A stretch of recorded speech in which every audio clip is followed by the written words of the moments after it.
Muy buenas tardes, es un placer estar aquí en Gasteiz. Gracias por venir a estas jornadas. Espero que podamos contribuir a movilizar también aquí en Gasteiz para que participéis todas y todos en la semana de movilización que estamos preparando del 8 al 15 de octubre, justamente para dar a conocer a la población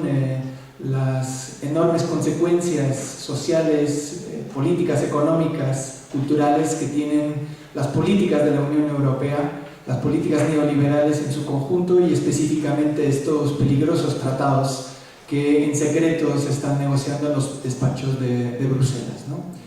Hoy es un día especial o específico, ¿no?, donde se pone un poco más la lupa sobre lo que ocurre en Bruselas, en Estrasburgo, porque, como sabéis, en el Pleno del Parlamento Europeo, hoy en Estrasburgo, hubo una intervención del presidente de la Comisión Europea, el señor Juncker, y donde hubo un debate con los portavoces de los diferentes grupos parlamentarios del Parlamento Europeo sobre el estado de la Unión Europea, ¿no?, parecido a los debates que se tiene sobre el estado de las comunidades autónomas o del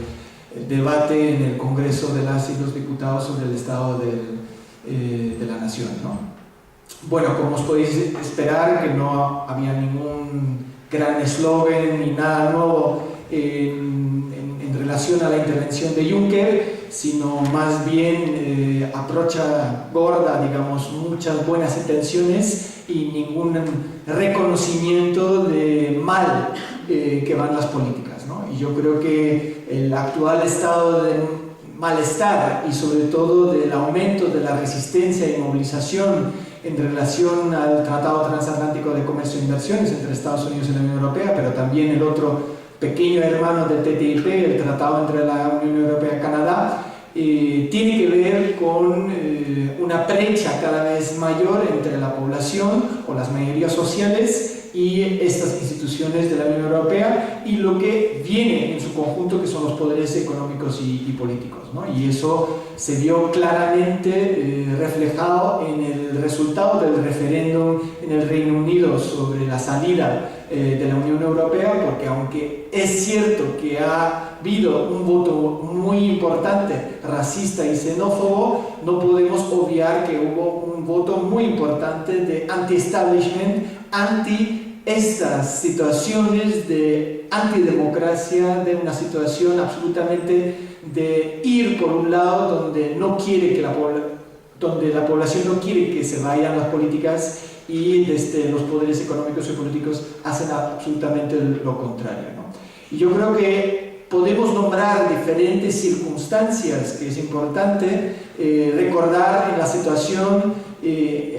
geopolítica en la que tenemos que marcar las negociaciones de los tratados comerciales de nueva generación que la Comisión Europea ha negociado en estos últimos años, ¿no? Yo creo que por un lado la crisis financiera y económica del 2007-2008 no debemos olvidar qué raíces tenía ello, ¿no? Y específicamente si analizamos la burbuja financiera e inmobiliaria del Estado español, pues tiene sus causas en las políticas comerciales con la Organización Mundial de Comercio de cabeza, que ha ido quitando poderes de los estados y de los parlamentos para regular los servicios financieros y los sectores bancarios, ¿no? Por eso se han podido crear una serie de mecanismos financieros altamente especulativos con total impunidad, porque eran realmente legalizados, era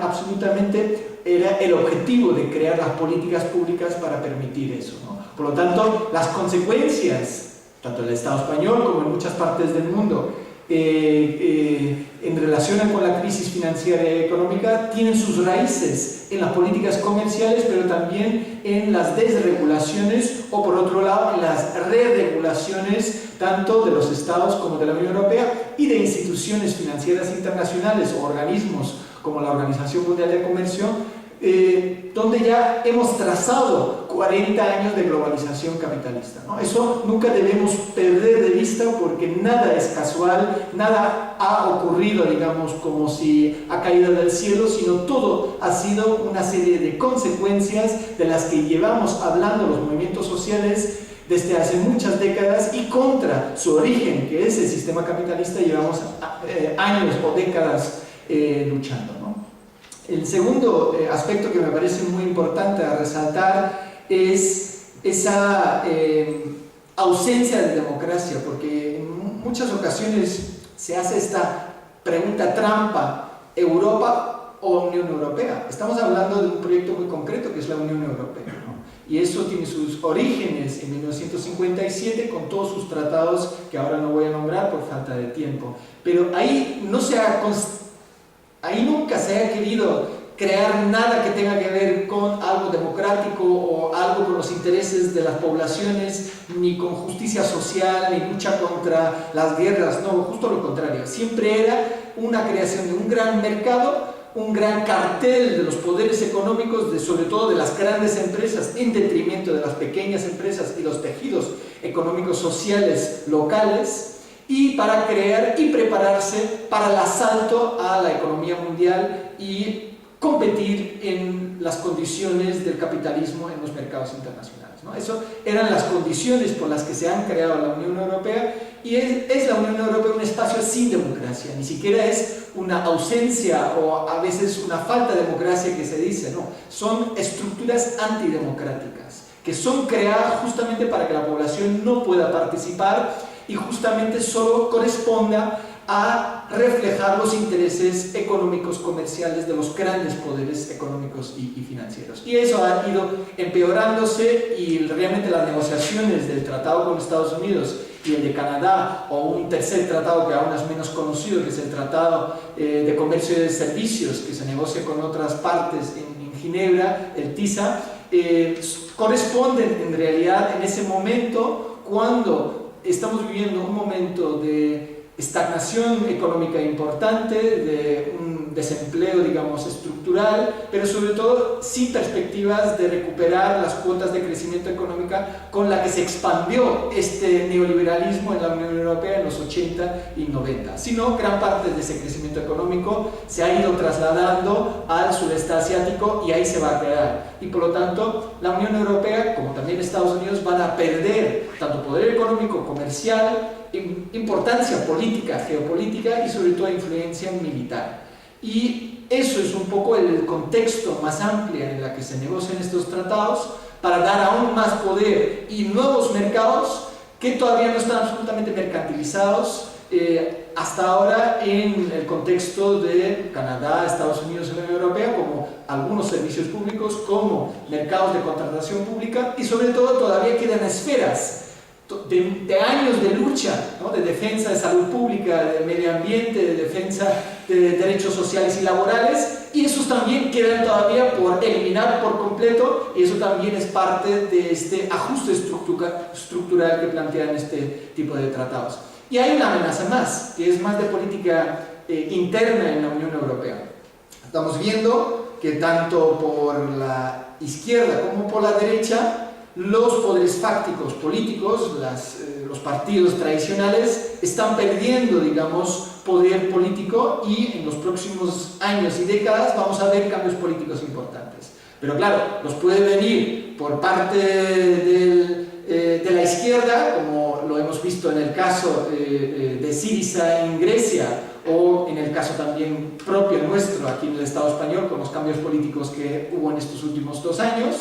Pero también pueden venir por la extrema derecha, como pasa con Alternativa para Alemania, o como pasa con las elecciones en Austria, o las elecciones en Francia con Front National, ¿no?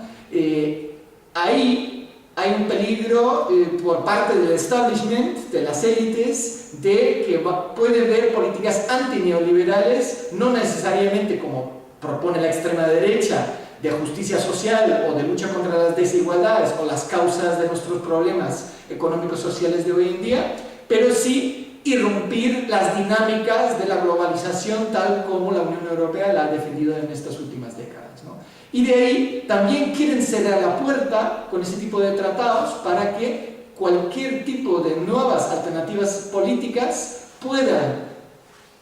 devolver a manos democráticas o a otro tipo de gestión económica y política el ámbito en la que se ha gestionado tanto desde Bruselas como de los Estados miembros de la Unión Europea, ¿no? Y concretamente en estos tratados de Canadá y el TTIP con Estados Unidos vais a encontrar fórmulas de impedir la remunicipalización de servicios públicos, intervenir y quitar competencias de gobiernos y parlamentos municipales, autonómicos y estatales. Es como un ataque, digamos, a las